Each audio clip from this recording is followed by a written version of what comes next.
Welcome to Level Up. I'm Sherelle. And I'm Danny, and this is the podcast where we talk about health, fitness, and mindset. The great Danielle Weber is gracing us again with her presence. For those of you who don't know, we actually had a conversation 3 years ago now, back in 2020.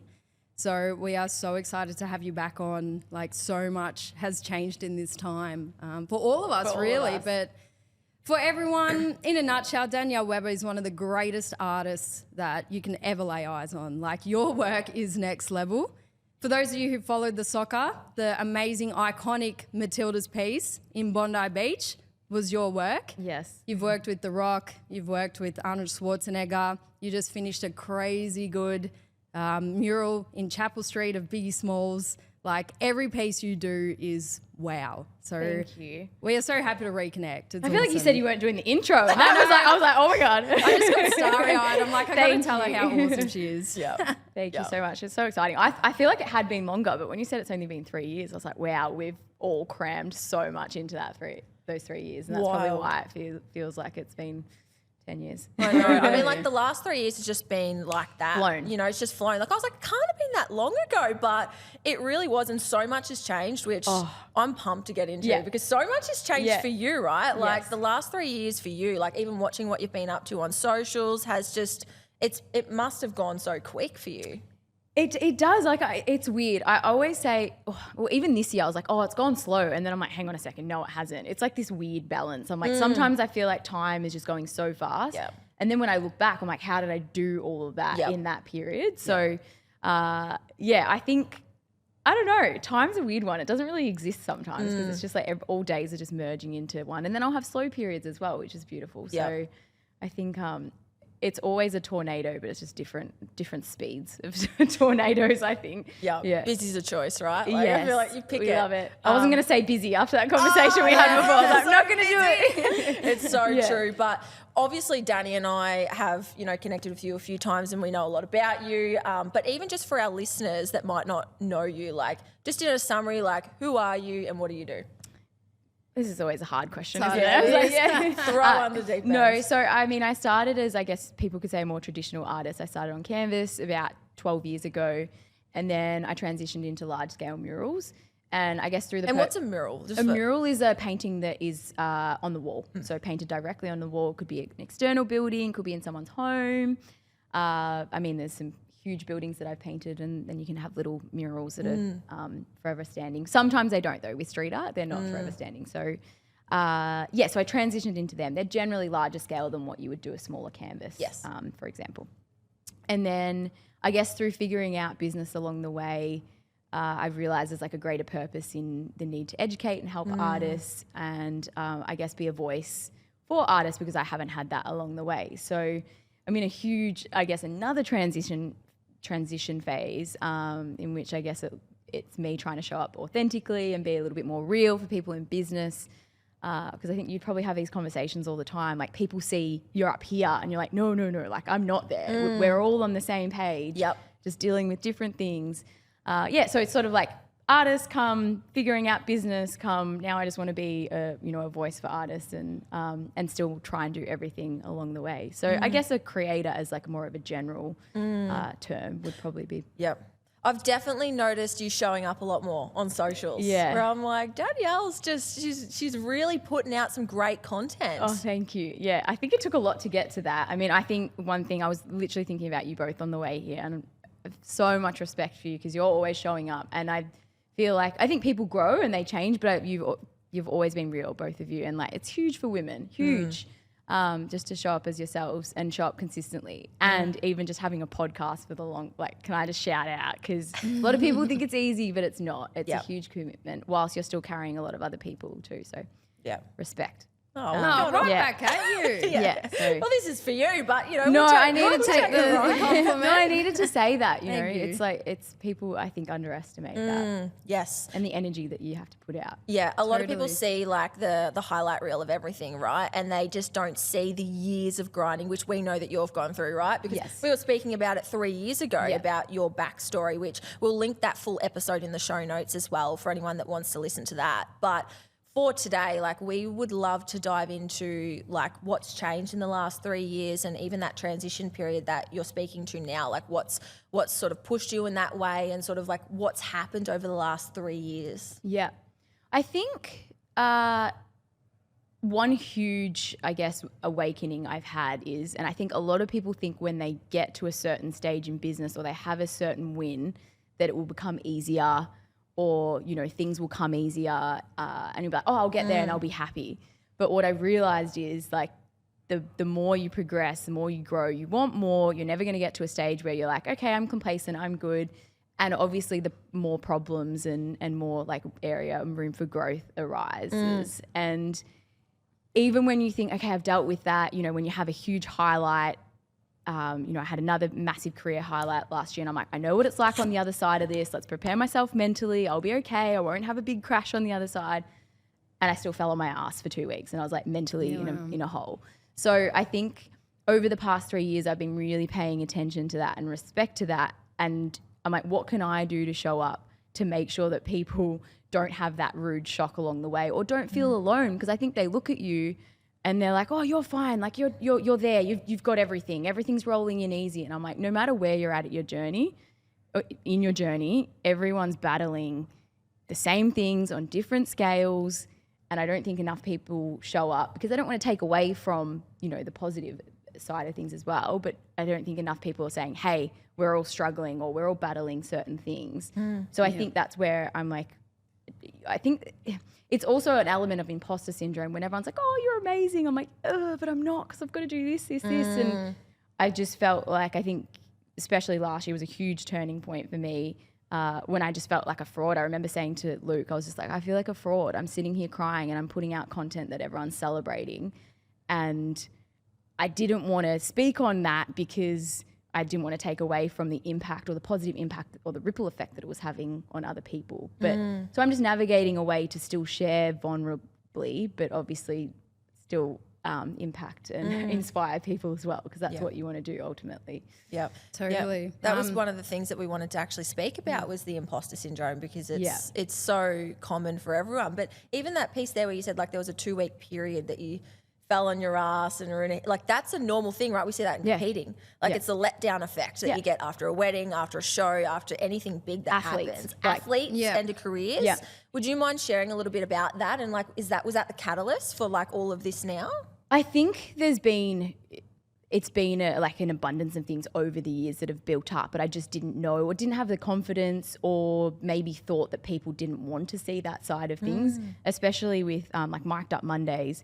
I've started them because I think people think I have my shit together, excuse my French, but like I really don't. Like I can paint for hours on end, like a responsible, they're funny. like a responsible adult, but anything else, like going to the supermarket, daily task, it's a struggle for me. And I'm like, like I'm all over the place. So I think that was the biggest part of showing that. But yeah, basically it's been just a combination of things, and mostly because when I'd speak to people, I felt like they'd seen me in a different light, or that, you know, oh my God, you've done this. And they, wow, like that's incredible. I'm like, yeah, but there's this, and this going on. And I just felt, you know, whether that is on imposter syndrome or I don't know, there might be another term for it. So I think last year, you know, and what a lot of athletes and what you like, you know, in training and in your job and dealing with clients, I think you'd see is that people, you work for 10 and 12 years and then you come up to this one event and everyone's lifting you up and celebrating you and you're so grateful for that support, but then in your head too, you're like, where's everyone been for the last 10 or 12 years? Yeah. And then everyone drops off and you've got, you know, all the build up of emotions and then everyone flocks to the next thing and like leaves you. And it's a wild ride. And I think a lot of people don't pay enough respect to athletes as well.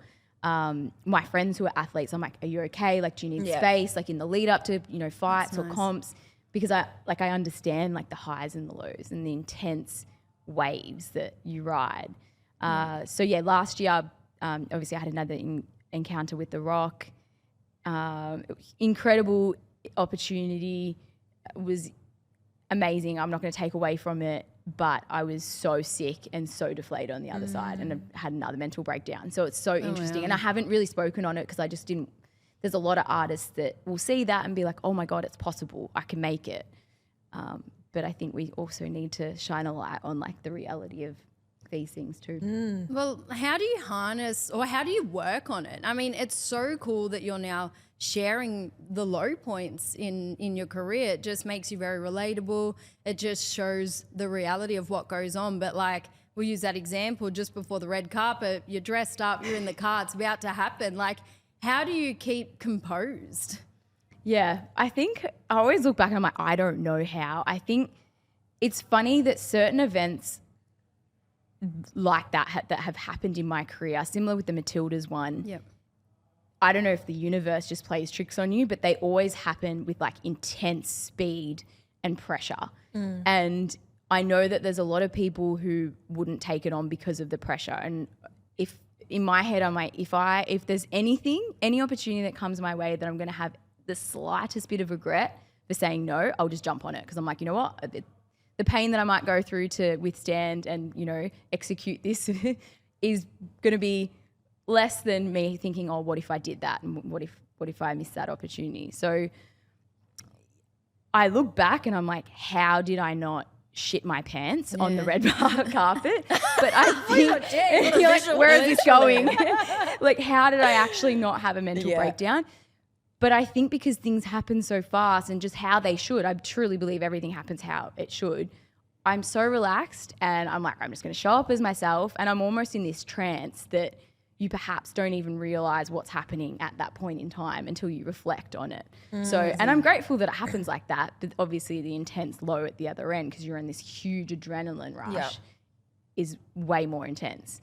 So I think that's how, and I mean, I guess approach everything with humor, similar to the guy that, you know, I was like, hey, you got a booger, and he just met me. So like, watch that. Like, so I think just all listeners are like, what? Yeah, sorry, what? They didn't get the context of that story. I arrived and I didn't know anyone. I was in Times Square. But for background too, The Rock asked me to do a painting for his movie Black Adam, and I delivered to him and presented to him live on the red carpet at Times Square in New York. Anyways, someone like me who can't even dress themselves.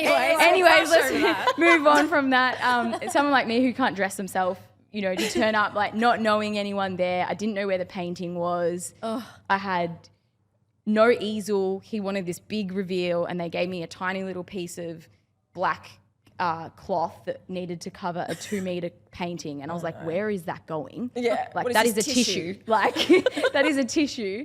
And I'd had instructions from Dwayne that, like, this is what we want to do. And so I was like, I need help. So I went up to this guy and I was like, I need a piece of black cloth. I need another easel, or I need a human easel. I don't care what it is. And then in the midst of that, I was like, you have a booger, I will pick it for you. Let me help He you went out. to try get it out, and I was like, oh my God, this guy. So I literally just picked it out for him. And oh, that's next level comfort. and it was Good just on like, you. I think, and that's what I think at that point you're just like, I've got nothing to lose. Yeah. Everything's just on a It's only up from here.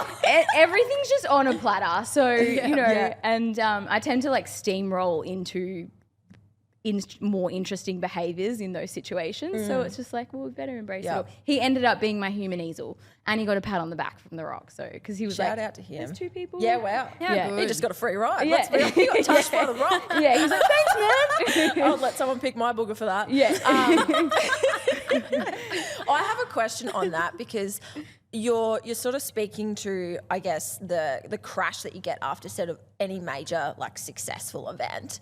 How do you manage or cope with, I guess, being you but not your successes? Like, a lot of people go, wow, you've met The Rock, you know, you've done the Matildas, you've done all these incredible things, which is great for like, you know, because you've done incredible stuff. But like, how do you still try and stay like, I guess, grounded and humble and be like, well, I'm more than an artist, you know? Because even today, like, I'm excited to get into some of the mindset stuff, some of the business stuff, because what you've explained there, it's not common. Ambition is like hard to build. It comes from places. So like, how do you manage that mindset around like, well, I'm here to educate, because that's outside of your career, right? Like that's outside of your job title of doing like murals and everything. But like, how do you claim your identity as you rather than like your work, if that makes sense? Yeah, I think that's what I battle with a lot, because a lot of people, instead of being like, oh, like, you know, like I love what you do. They're just like, oh my God, you met The Rock. Yeah. Oh my God. And they'll base, that association, which is incredible.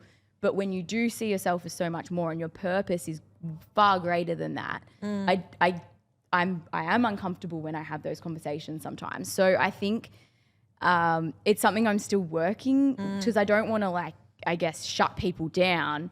But they're obviously excited because they connected to this experience for a reason, and that's inspired them and whatnot. But it is hard, and I think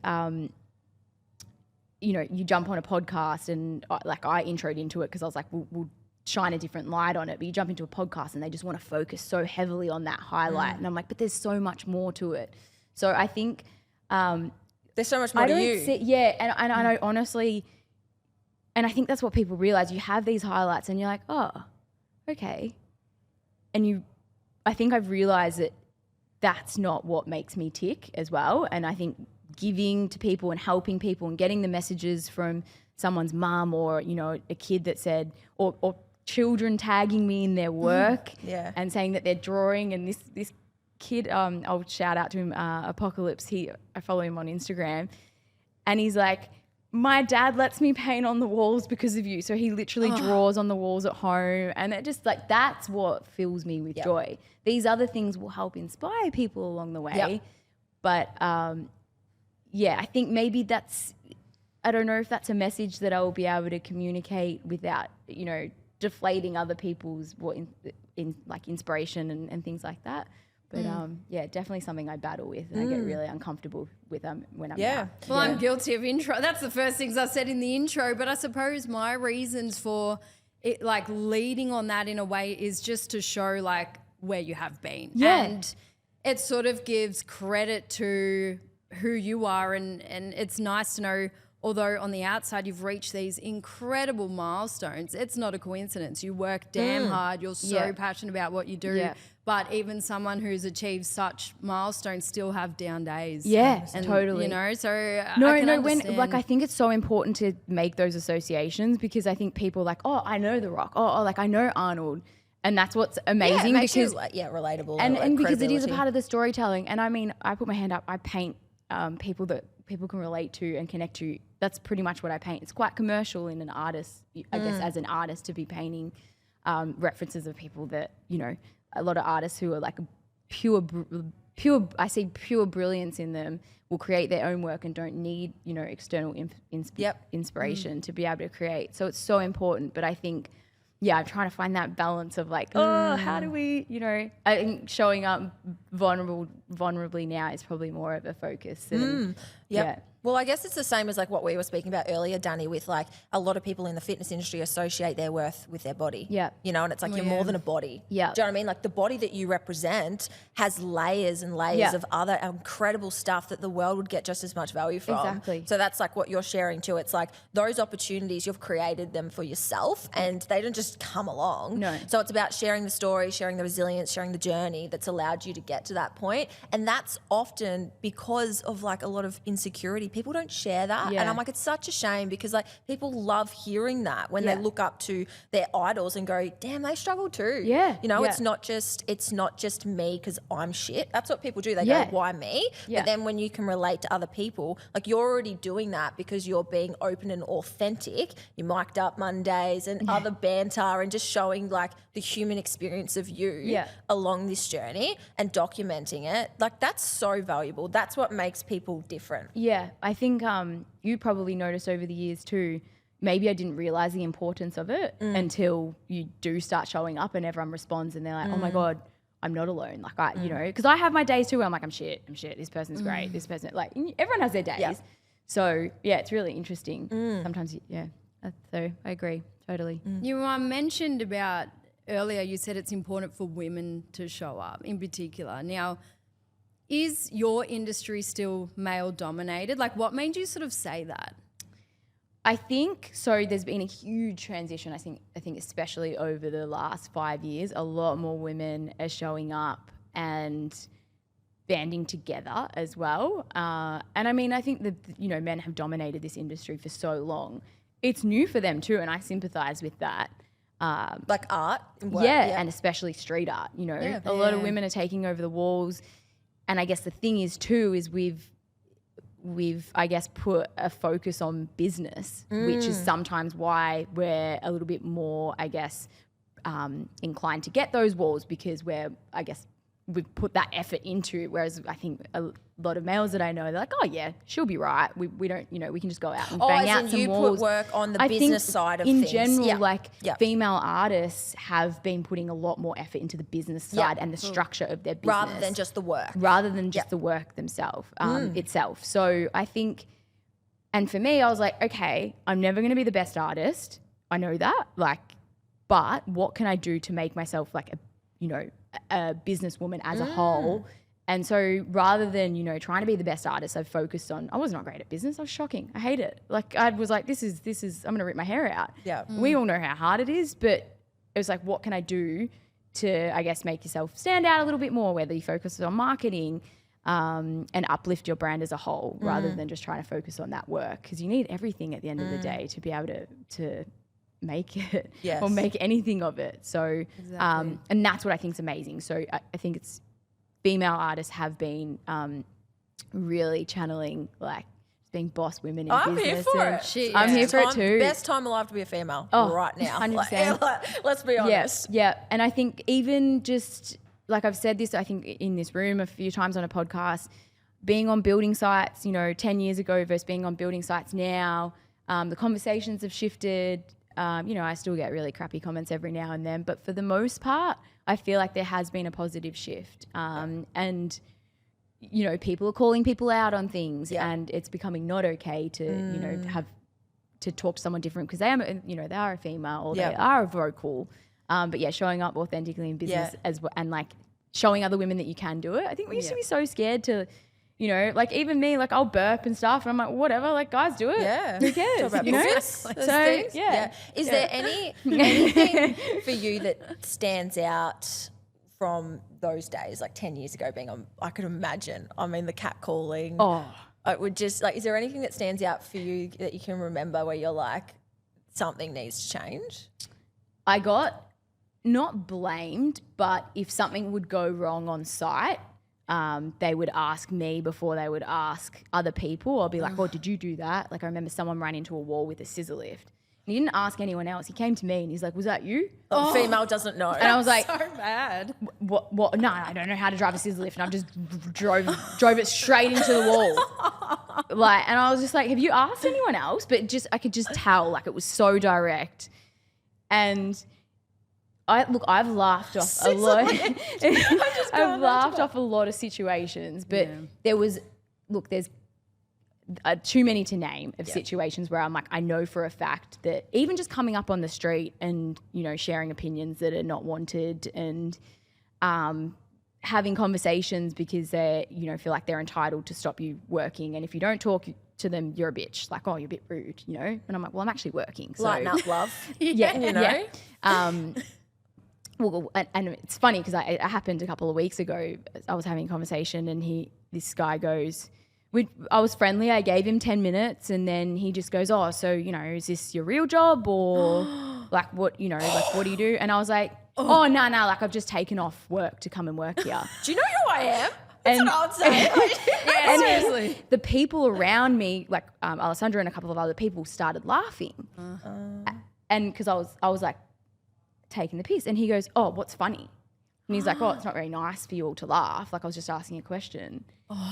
And I was just like, oh no, like it's just a question but it was funny because like he asked me it's a rude question. It's offensive, man. And I took the piss. It's said in an offensive and then he way. got offended that we were having a giggle. And I was like, the irony of that. And usually, look, I pick and choose where I expend my energy. If I feel like it's someone who can be educated, I'll actually have a really good conversation with them and maybe educate them. Yeah. And it's all about the approach.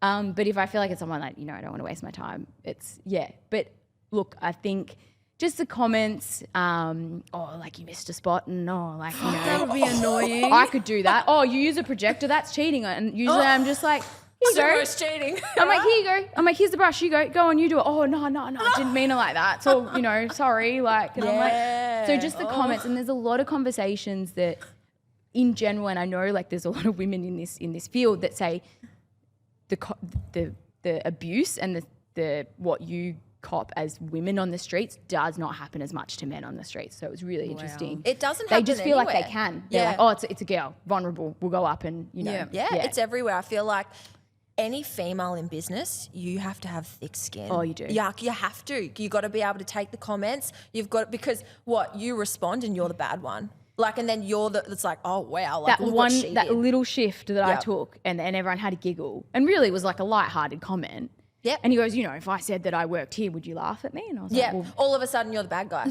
You know, like all of a sudden. But Yeah. honestly, like you have to have such thick skin to show up online, to run a business, to lead people, you have to show such thick skin, thicker skin as a female. Yeah. I know people won't like us saying No, that, but you it's really like, do. it's the fucking truth. man. Yeah. We have to put up with so much bullshit. there's so many layers to it too. Like there's body, there's like, there's your body. Like if I showed up in certain clothes, like people would make comments on my clothes, not my art. And it's like, well, you know, that has no, but yeah, there's so many layers to it. And you do have to have thick skin. If that's anything I've learned over the last 10 years, it's just like, I've got resilience tattooed on my spine because you just. Do you actually? Yeah. Yeah, good. Because you literally just take little jabs. Like, and they all accumulate. And if you can't just brush it off and have a laugh, it will eat you up. Totally. Yeah. So true. Yeah. You mentioned putting more time into your business structure and everything. So what were sort of those main changes, or did you get someone to help you do it? Like, tell us a little bit about that actual process where you decided, okay, cool, I'm awesome at what I'm doing with my work, but hang on, we have to create a business now. Yes. Like, what was that about? And I think that's like, oh, we just want to play all the time as creatives. Like, oh, play, no work. I think certain things happen, like when you're busy and everything's rolling really well, you're like, oh, it's all good. But then when you have quiet periods and you don't have structure in place, that's when the cracks start to show. And I think over the years I've sort of, I haven't really had like set mentors. I've had, you know, some management teams. I've had it like a new manager jump on board this year who's helped with the structure and just help, I guess, keeping me accountable. Had a really, really good accountant as well that's placed a lot of structure. I've had great accountants over the last few years, but yeah, my current accountant has been incredible for just holding me accountable and being like, hey, these are your figures. Like you need to do X, Y, Z. I'm like, whoa, like I didn't even know. So it's really been in the last year that, you know, because it's very inconsistent sometimes in business. You try to plan and then something will pop up and everything's just out of whack. Yep. So I think if you have the structure in place to pivot and then everything can kind of, you know, you've got certain wheels in motions, that's important. But then it's also important to be able to be flexible as well. So it's only really been the last year that I've, and because I've had a staff member as well, Alessandra's been with me for nearly 2 years now. And when I was all over the place, I'm like, you know what, I'm technically her boss. I act like a child, but I hate saying that I'm her boss. But if I'm not, if I'm confused at where we're at and I don't have any structure, how can I expect Alessandra to function? And that's huge. And I'm like, you know what, actually, maybe I do need to be responsible and an adult. And since doing that, and look, we've implemented it slowly. You know, we're talking social media structure, we're talking regular meetings with accountants, you know, regular check-in strategy sessions, figuring out where our income's coming from, figuring out where we're putting too much time and where it's not showing a return.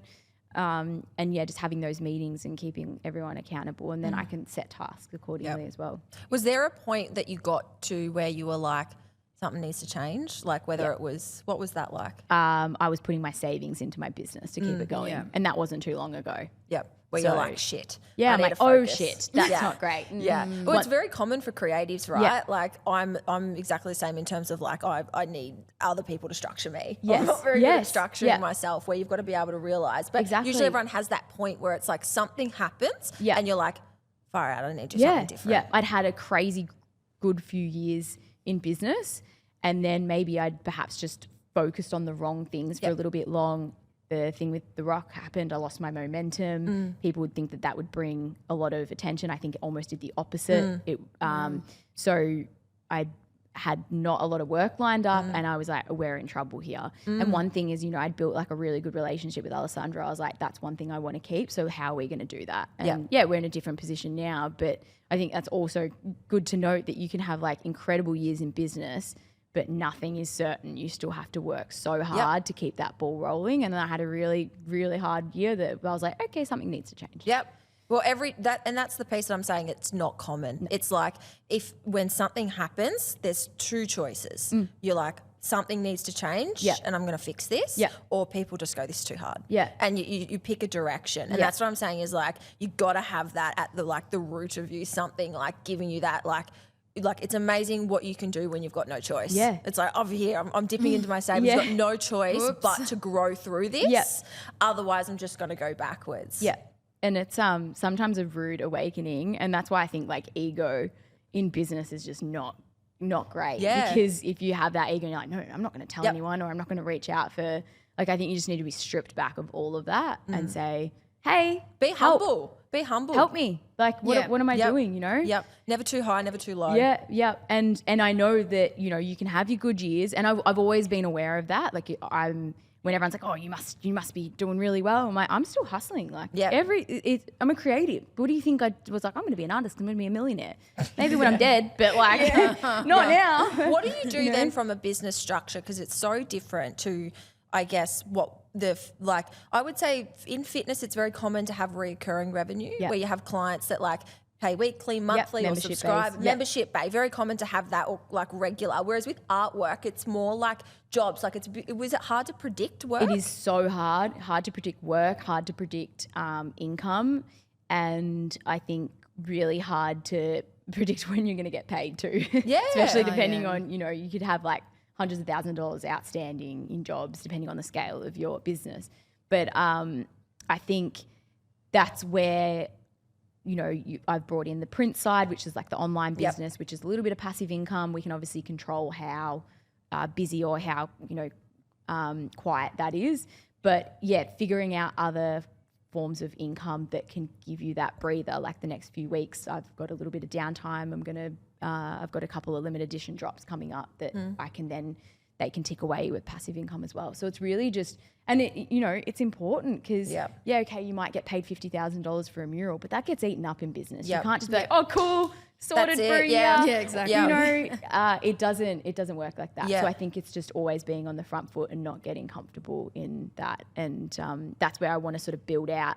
Because and at the same time, which you both are doing, we want to help people. And if you're not okay in business, you can't help other people. So that's where I'm like, okay, something needs to change. We need to say no a little bit more, and then also maybe you can't help everyone. And if we do, maybe there needs to be some payment for your time because you know your worth. And that's what I'm trying to, I guess, advocate for. So for me, showing up for free all the time and helping everyone and not charging for my time and expertise, am I really, you know, it's business, right? What, like, you know, And that was one of the things that I wanted to actually ask you about, because you made this post the other day that I was like, fuck yeah, go Daddy. And it was about the evolution of your prices and charging for what you're worth. And you quoted yourself as serial undercharger. Like, tell us a little bit about that. And I guess even like creating that post and putting that together of like, how the evolution of increasing prices, and maybe is there a correlation to like self-worth in there or I think there's a correlation to self-worth, definitely, and also growth. So I think everyone needs to earn their stripes. I'm not saying, you know, go and charge a ridiculous amount where then you go and paint this mural and you have a million problems and your client's unhappy and you've overcharged and then you never want to paint a mural again. There's also a happy medium between, you know, overcharging and then feeling like you haven't provided value to your client.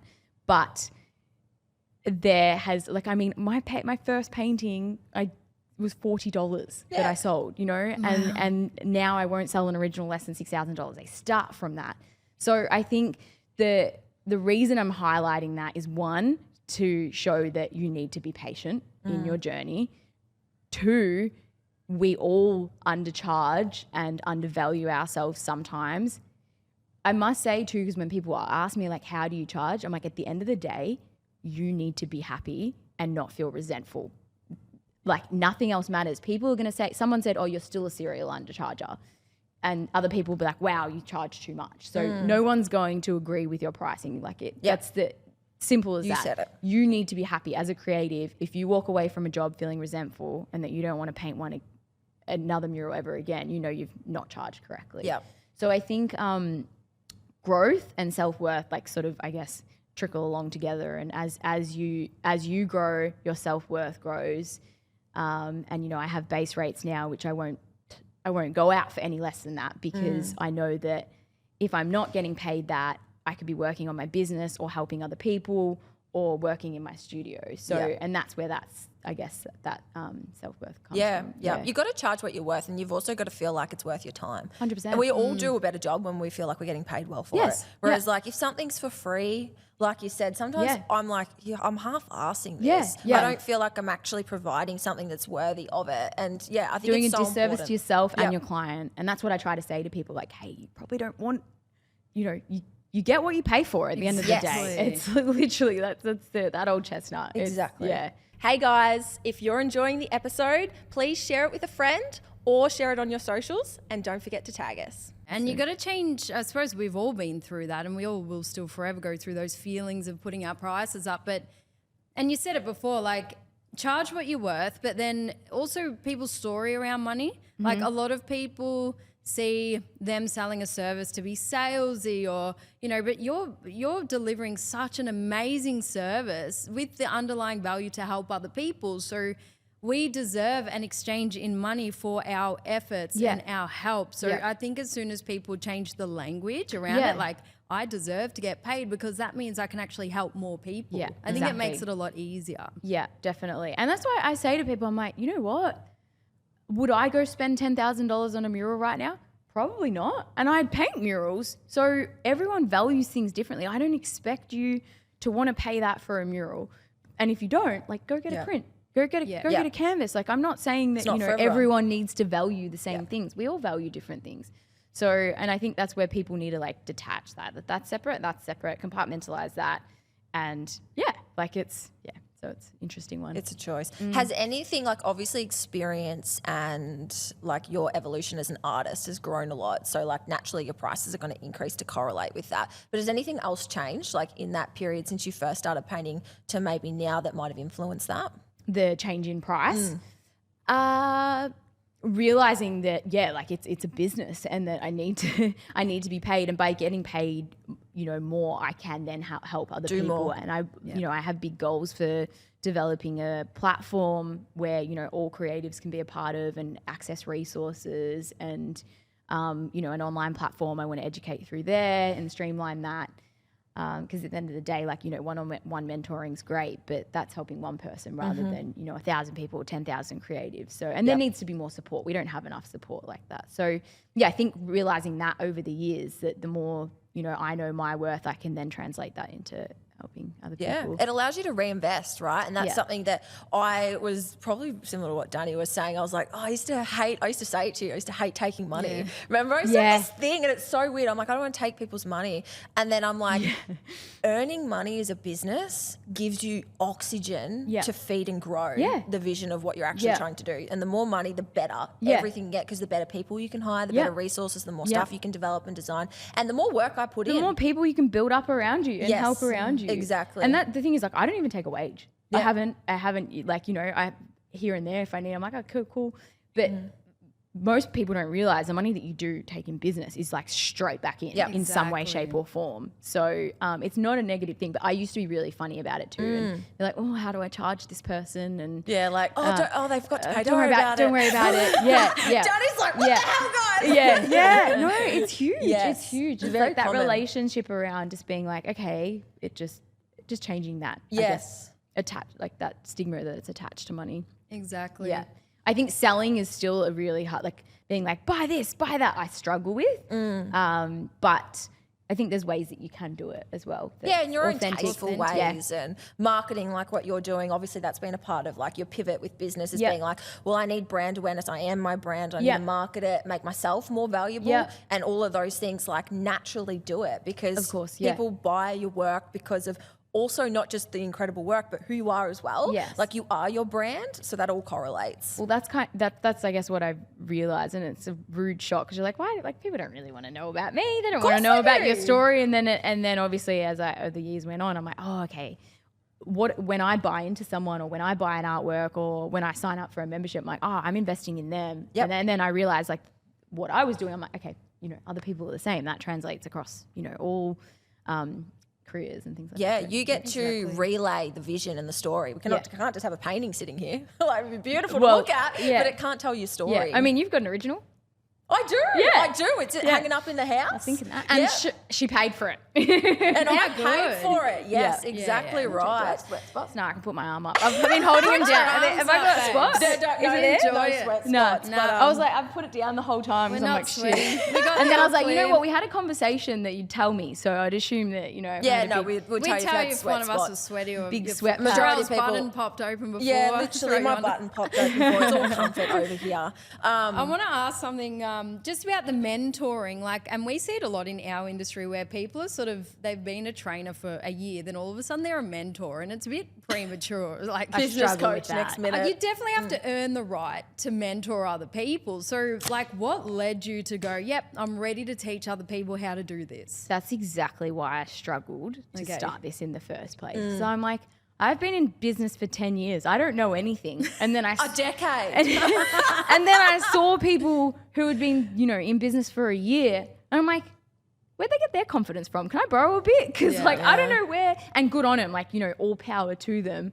But then I was like, okay, hang on a second. If someone's showing up after a year in business, and maybe I should, pull a bit of confidence out of my pocket and know that there is perhaps some value that I can add. So, but yeah, I do struggle with that. I'm like, look, we could go on a tangent about, the pyramid marketing scheme of... if I get another freaking isogenic shake DM, I'm going to lose it. There's that, and then there's, the coaches that train the coaches to be coaches to then be coaches to be coaches. Inception. To be coaches to be coaches. Yeah. And I'm like... To then coach the coaches. To then coach the coaches, and then I'm like... I don't know who's been coached by who and what. Yeah, who's at the top here. And look, I think there's a lot of people doing amazing work, but there's also a lot of people who I think maybe are taking advantage of vulnerable 100%. people who are a bit lost and don't know where they're going. Majority, which is unfortunate. And that's what's dangerous. So I don't want to be like, if I'm ever like that, you got to call me out. I'll tell you. Yeah, straight away. Yeah. Yes. Yeah. But a decade, oh my God. Surely even experience, right? And I'm still like, should I be doing this? No, but we were talking about this yesterday with the confidence inverted C or the U, where when you don't know a lot of knowledge or you're not very educated, you've got so much confidence because you're like, oh my God, I know everything, because you don't know what you don't know.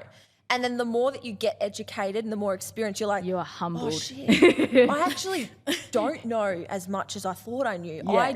I now know what I don't know. Yeah. And that is where it really deflates your confidence and your self-esteem, because you're like, and then it sort of starts to come back up more. Yeah. And whenever you listen to any experts or anyone in their field that's at the top, I even listened to Andrew Huberman, and he's like, now I'm a neuroscientist, not a neurobiologist, so this is not my specialty. And I'm like, geez, if you're saying that and then talking about that, and everyone else is like, guys, just calorie deficit, and you're like, far out. Yeah, I know. And there's a lot of noise too, so it's hard to know who to. Yeah, I feel like you're humbled, and when you're young too, you're like, oh, I've got this, and then you're like, no. So I'm kind of in that middle stage now. We might be slowly back, but I've got a long way to go. And I don't think even when you get there, there'll be something else. Anyway, do you ever get there? You just uncover more. I don't think so. I don't think when we're wired. I mean, I was having a conversation with my hairdresser last night. I got my hair done for you guys. I hadn't had it done in 5 months. And I was like, I need it cut because all these little, Anyways, so, but I was having a conversation about critical thinking and how critical you are on yourselves. And I'm like, if I take a day off or if I'm not being productive, I saw you speak on this the other day as well. I'm like, I could be doing this, I could be doing that, I could be doing this, I could be doing that. If I'm sick and I take a day off, I might feel so guilty. And I don't know if I've gotten better, but I don't know if I'm ever going to get to the point where I'm at a stage where I'm like, we're good. We're good. We're not going to go. Yep. Retirement. And I look at the greatest people and the people that I look up to. I was watching J-Lo's documentary. Oh, I love that one. And she just said, she goes, and that's J-Lo. And she said, like, you never know when your next job is going to be. And that's what I said before. Insecurity drives ambition, honestly. We all need a layer and of their insecurity. purpose is greater than what they've put out over the last, however many years. There's always another purpose or another drive. There's something, there's just the fire in the belly that will never diffuse. Is that a good one? Epic. Diffuse? Is that a word? Diffuse. We'll go. Yeah, it is. Whatever you say is a word. Yeah, that's a Don't worry word. about How it. do you turn off a flame? Diffuse. Put out. No, I won't try. Extinguish. There's a fire in your belly that will never extinguish. That's your it. quote. You can take that quote. Snip that Snip that one, John. Take note of Snip that one. timestamp. Well, coming on to that, like, you know how people are saying, oh, work-life balance and all of that. Like, do you think that's a thing? Look, I think it's something I've gotten better at. Being busy for the sake of being busy. I think of like a lot of people speak on that now, which is like, oh, I need to be here because I just need to be, doing something for the next. Now I've been trying to, if I'm in the office, I'm like, you know what? I've done everything that I need to do. Go home. Yeah. Danielle, just go home. There's nothing else you need Switch to do. off. And also allocating like downtime and quieter periods. So I think you can have a better relationship with balance and knowing when you need that time and that space to fill your cup. But I don't really think that in an industry or like in my industry where things are like this, I think you have to take the opportunities when they come.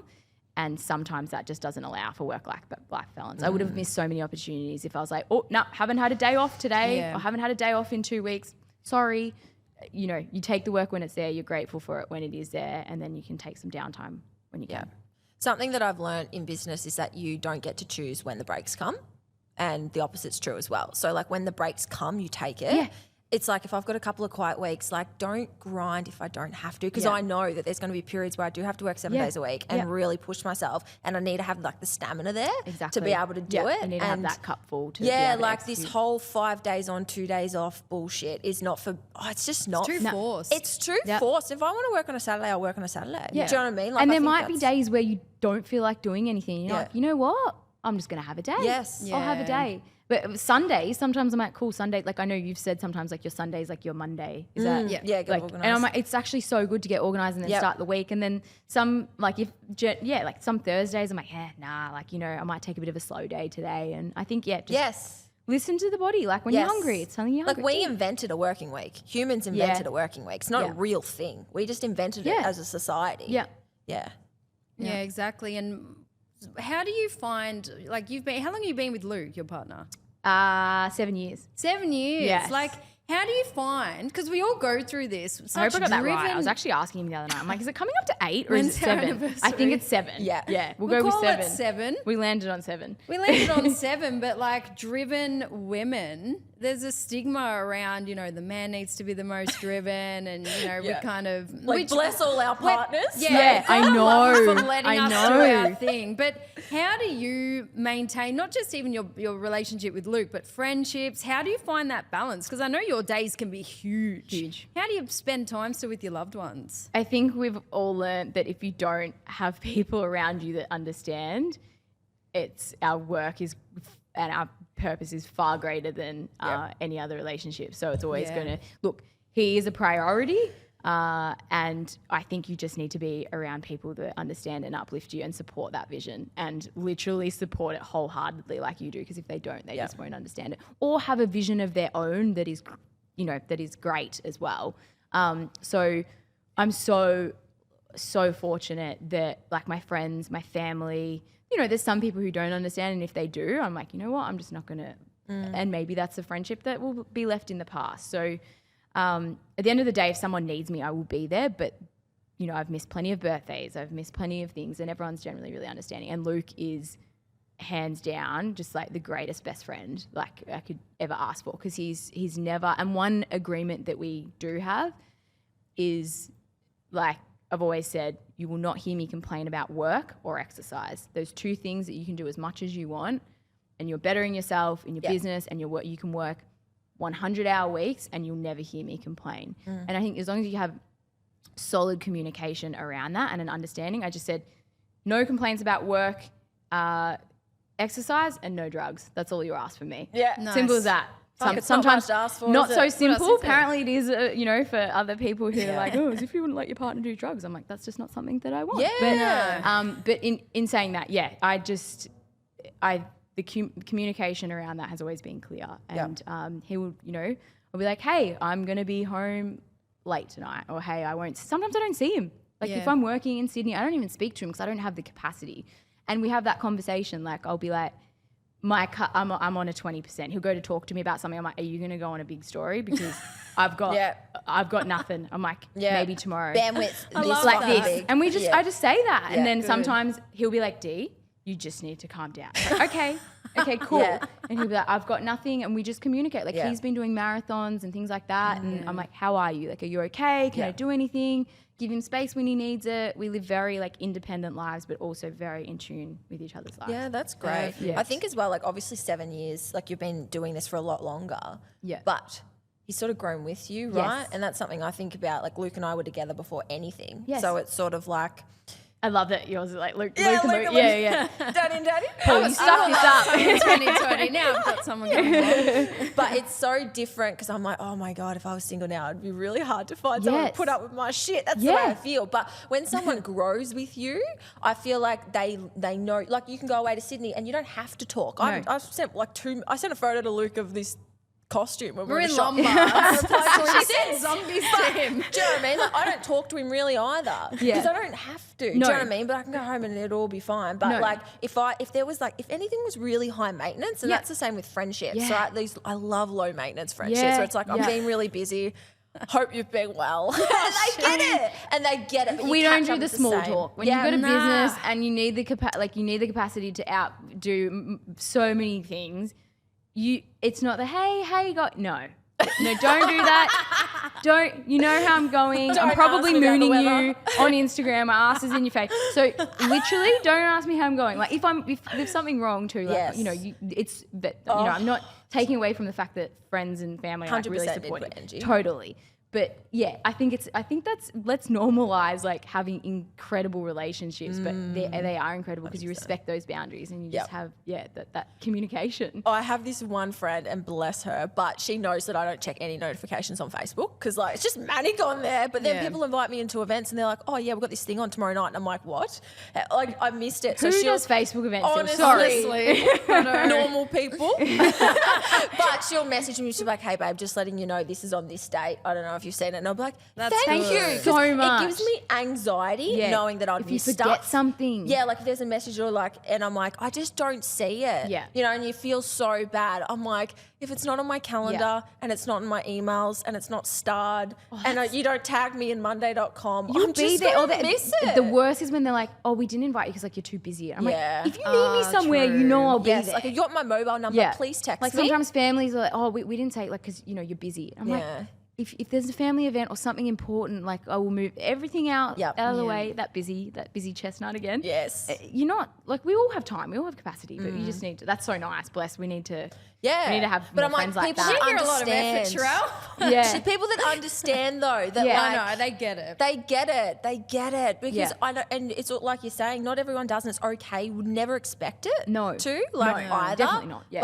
But it's incredible that you've been able to do that with Luke, and he understands, and he understands and respects that you've probably got this drive as well, just to keep doing what you're doing. Yeah. Does he, at the end of the day, because I used to do this previously with Luke as well, and sometimes I'd have to pull myself up just constantly talking about work and business and what you're doing and your interests. Does he fuel that, or do you guys have boundaries around, okay, it's relationship time or... We don't have set boundaries. I think it just depends on how much capacity. There'll be times where he might get really excited about an idea and I'll be like, not today, not now, and we'll have it. And then I'll be like, oh, that thing that he was talking about anti-aging the other day.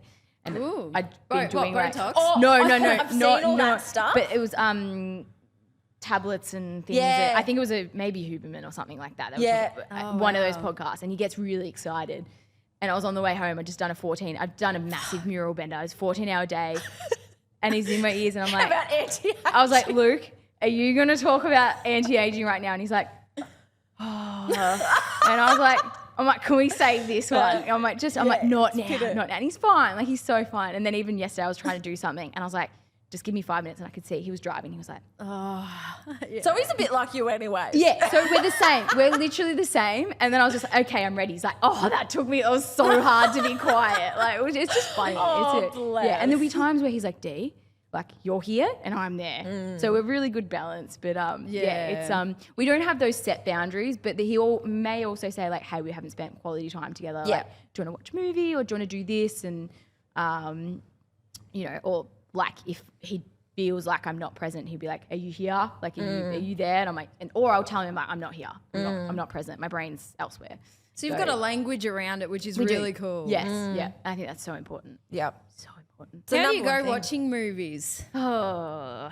Are you like us where we just cannot? It must be a thing. It's a thing. So you're the same. Yes. Wow. I've got to get more ammo for when Paul asks me. I moly. go, well, all these people are Honestly. like me. When I went to the Oppenheimer premiere. I couldn't even sit and watch it. 3 hours. And my mum's like, are you all right? That's And I was sitting there and I was like, Oh, and it was a premiere and I was like right in the middle of the IMAX. So it was like the row was like this long. And I was like, how am I going to get out?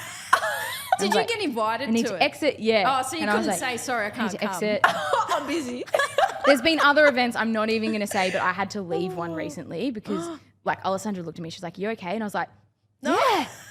Really? And she's like, are you all right? And I'm like, yeah, I'm good. And she's like, do you need to leave? I'm like, no. And I was sitting there and I was like just like falling asleep. I'm like, this is so bad. Yeah, it must be things. This is so bad. And I left Yeah. Wow. halfway through. So I'm either like agitated and need to leave or I fall asleep. Yeah. But there's some things that, no, not really. It's most of the time. It's everything. Even No, last night we watched half a movie. I'm like, nah, I'm done. He's like, you even, because I was like reading stuff. Like, Yeah. And he's just like, are you even watching it? I'm like, kind of. Yeah, I'm the same. I was just like, it's just a bit of background. Yeah. And then I tune in and be like, what happened there? And then he'll explain, be like, and then I'll be back on. And then it's just And you're like, what happened there? I'm like, Yeah. who's that? And Yeah, he's yeah. like, Just she I'm died. you don't want to be one of them. We're one of them. That's Yeah. not good. No. Okay, so it's a normal thing. Well, for us, yeah, we most people bonded love over it. We TV. were like, oh my God, like you don't do the TV thing. So either. this is a new thing because painting's obviously like a discipline for me, but sometimes it's really hard to get into it, Yeah, and then my flow. brain will be like blah blah blah, and like I'll be painting. So to get into flow state now, I've been watching not watching, but like listening to series. So I'll paint and like listen to it, so I can do that. Yes. But I can't, like if I was just to sit there, like when you're sick and everyone's like, oh, just like have a Netflix day. I'm like, have a Netflix day. I couldn't think of anything. How am I going to sit and watch Netflix during the day? Like, what's Yeah. wrong with you? Yeah, I how do you can't. do that? Yeah. Yeah, gone are the days where like watching TV was like distraction. I feel like I'm disciplined if I'm not on my phone whilst watching TV. Yeah, like it's that's like hard. therapeutic I'm like, I did now well. just to watch what I'm like, damn, I flexed some willpower and focus to watch just the TV show. I didn't pick up my phone once. It's a sad world out there. It is bad, honestly. isn't it? Oh, I'm so glad I'm not alone. No, definitely we can connect on that. But like when you said you find it hard to sort of get in flow and everything, and yes, you listen to series, but do you feel that motivation is a thing, or do you just say, nah, I got to show up today? And just how do you get over that where you just don't feel like it? Yeah, I feel like feeling like motivated is not really a thing. I think it's like a daily project, whether it be with gym, with anything that you're applying insane amount of hours to and dedication to. Some days you wake up feeling great and some days you're like, need a little bit more push today. So I think it's like developing the tools that can aid you in that. And it might shift over the years. I used to not listen to music while I painted.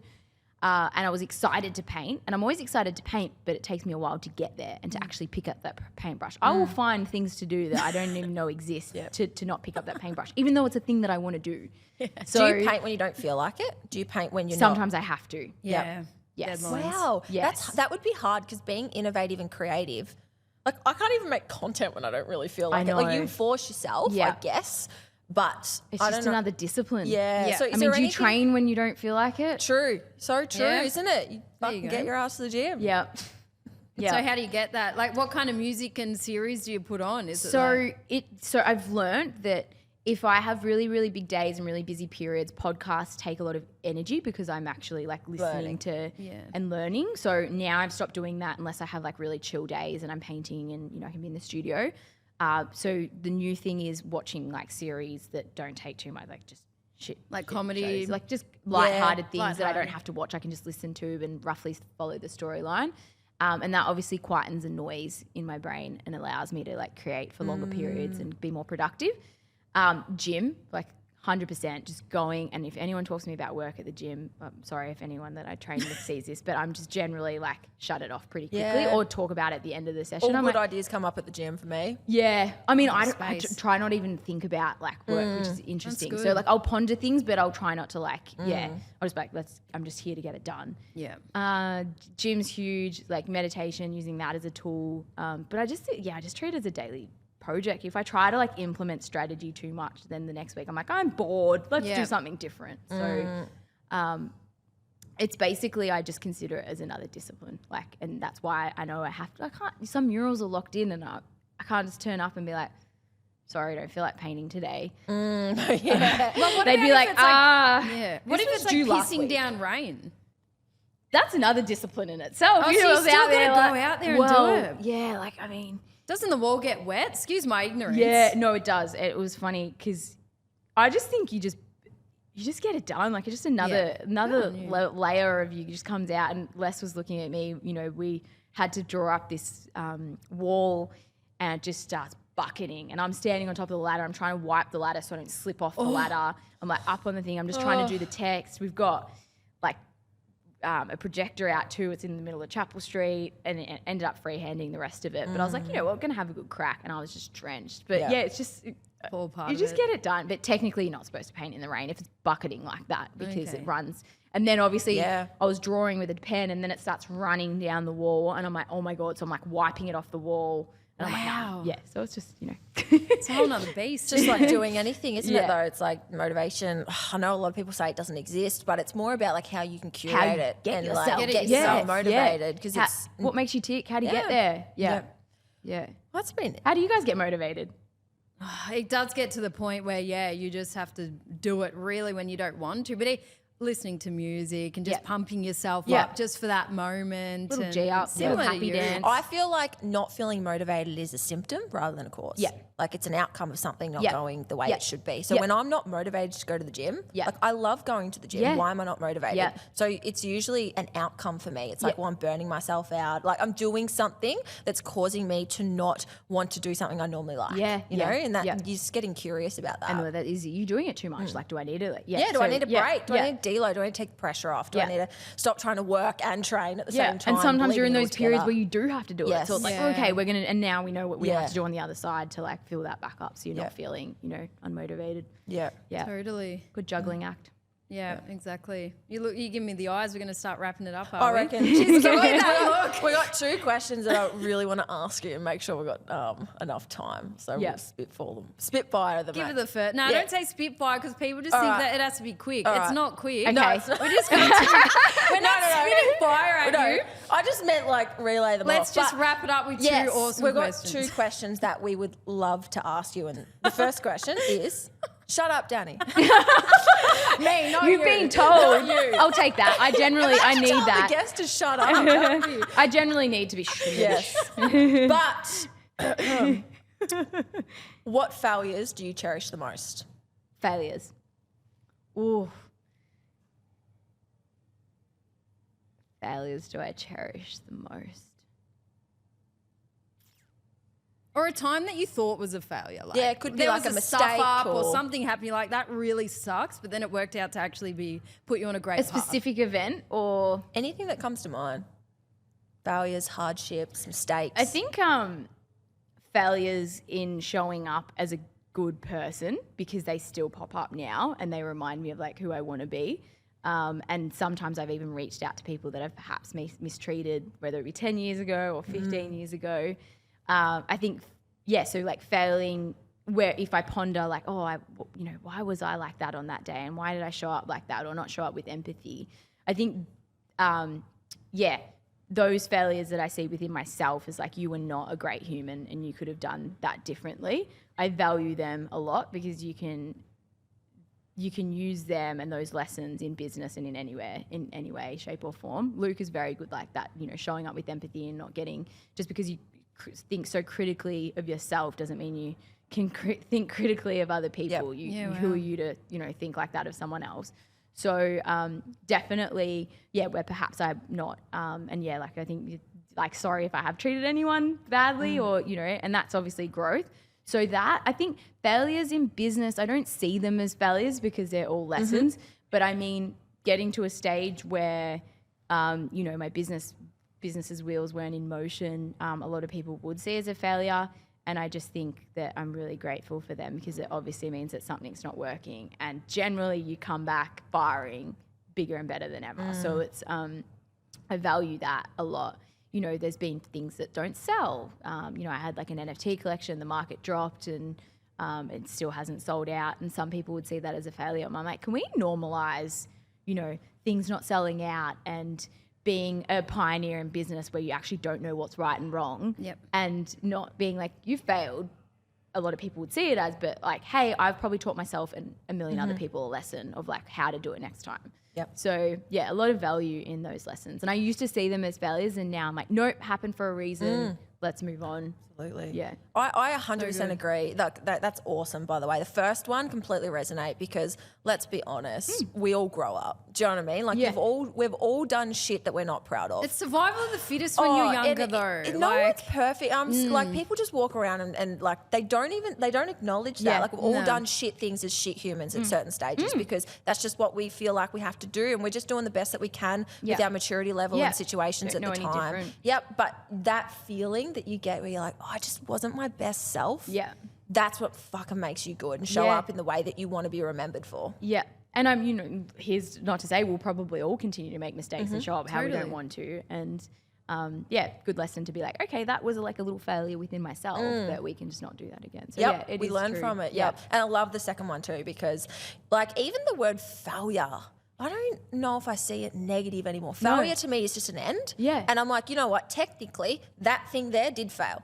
And that's okay. That was probably supposed to fail and I was supposed to learn this thing from it so that I can do this next thing. And it's allowed space for something else. Yes. And 9 times out of 10, it'll be greater. So, Love you that. Were so like, I remember watching you with all the NFT stuff and, you know, obviously it goes in highs and lows and that's the nature of what that is, but you were so innovative and quick and I was watching you, I go, she's on top of this, like doing things that no one had done. Like, so you might see it in one light, but then from the outside of someone who was actively following that, I go, fuck, that's good. She's so quick. Having a go. Really trying. Like, and I still like believe in that space and I know and we're implementing it in ways that like people don't even know now. That's what I mean. And and like anything new, it's going to shift. And, you know, like people are going to be using NFTs. And look, now the language has shifted around it too. Like it's digital collectibles, which is what we've been really like cards and things like that. We've been Everyone dabbling laughed in at that. social media. It's like, exactly. So,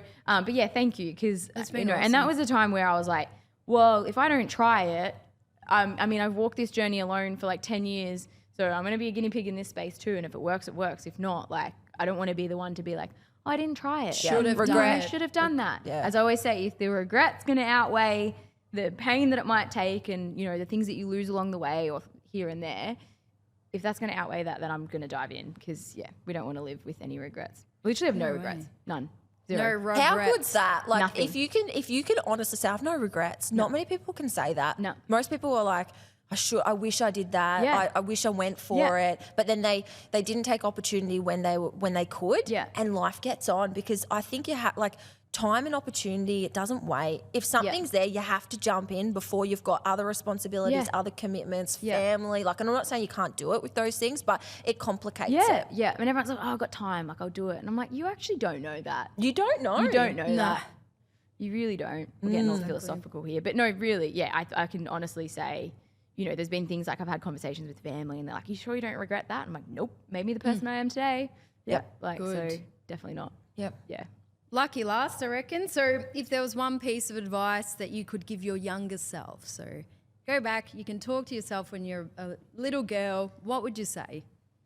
I'm going to swear here. Swear. Let's bring on the year of giving 0 fucks straight away. Don't wait 10 years. Do not wait 10 years to show up with 0 Straight fucks. to 70K murals. Straight to, maybe not in monetary terms, straight to just being an absolute idiot, the idiot that you are in all facets of life. Like not just because you think you have to show up in one way because it's corporate or you have to think, no, show up as you are, from the get-go and don't wait 10 years because you think you have to be a certain way.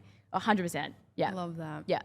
I've never changed who I am, but I used to sort of, you know, put out what I thought that was okay, or put out what I thought would get me a job here, or that wouldn't taint my brand. But yeah, it takes you a while to realize that that's not the case. What evidence or like what tells you that that's the right thing to do now?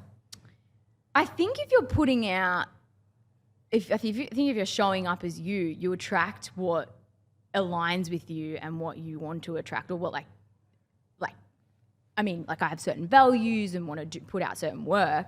And I think if that's what you're putting out into the universe, that's what comes back tenfold. And it just gives you confidence in knowing what you don't want to do and what you do want to do as well. And being so clear on that. Whereas I used to be like, so uncertain, because I probably wasn't even certain in myself. How can I make decisions in business about what I want to do and who I want to surround myself with if I'm not even sure about the person I am showing up? So, and I used to go in waves, and that was so evident in my teenage years. I went through like an emo phase.